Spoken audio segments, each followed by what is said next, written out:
Average तो सबने पढ़ा है भाई, लेकिन एवरेज के बारे में पता है कि एवरेज होती क्या है भाई? भाई एवरेज पता है, मेथड पता है, निकाल दिया एवरेज, बस ख़त्म। लेकिन नहीं, इस वीडियो में हम जानेंगे कि एवरेज, जिसको हिंदी और पंजाबी में औसत बोला जाता है और सेंट्रल टेंडेंसी के नाम से भी जाना जाता है, एवरेज है क्या भाई? क्या चीज़ है ये एवरेज? एवरेज एक ऐसी वैल्यू है जो अपने पूरे सेट ऑफ डेटा को रिप्रेजेंट करती है। एक सेंट्रल वैल्यू है भाई, वो एक ऐसी वैल्यू होती है जो अपने सेट ऑफ डाटा को रिप्रेजेंट करती है। तो आइए चलिए एक एग्जांपल के थ्रू समझते हैं। मान लो आपने कभी आपकी पिछले मंथ 300 रुपया खर्चा होता है घर का, कभी उससे पिछली बार 400 हुआ, उससे पिछली बार 500 हुआ। तो आप एक ऐसी वैल्यू, एक ऐसे मेथड के थ्रू आप वैल्यू निकाल लोगे एवरेज के, आप ऐसी वैल्यू निकालोगे जो पूरे डेटा को रिप्रेजेंट करती है और आपको ये पता चलता है कि आपका क्या जो इनकम का खर्चा है वो कितना है हर मंथ। तो उसी के हिसाब से आप प्लानिंग कर कर चलोगे।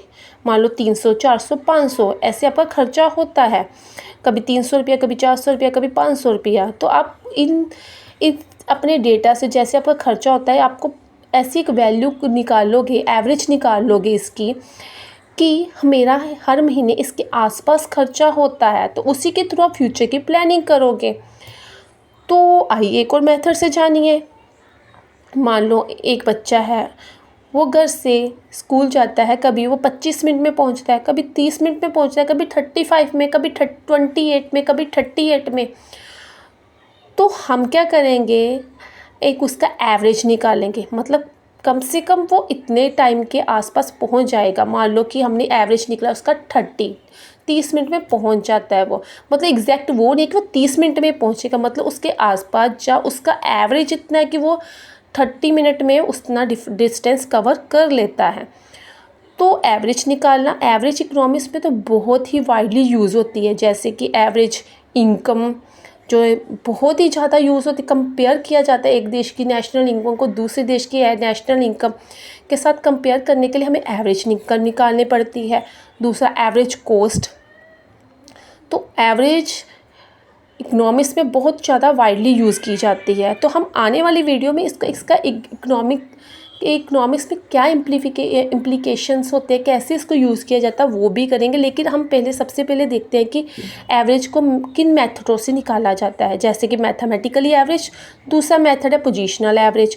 मैथमेटिकली एवरेज के भी आगे 4 पार्ट्स हैं जो मेथड्स है। जैसे एक अर्थमेटिक मीन है, जिसको मीन भी बोला जाता है और एक्स बार से डिनोट किया जाता है।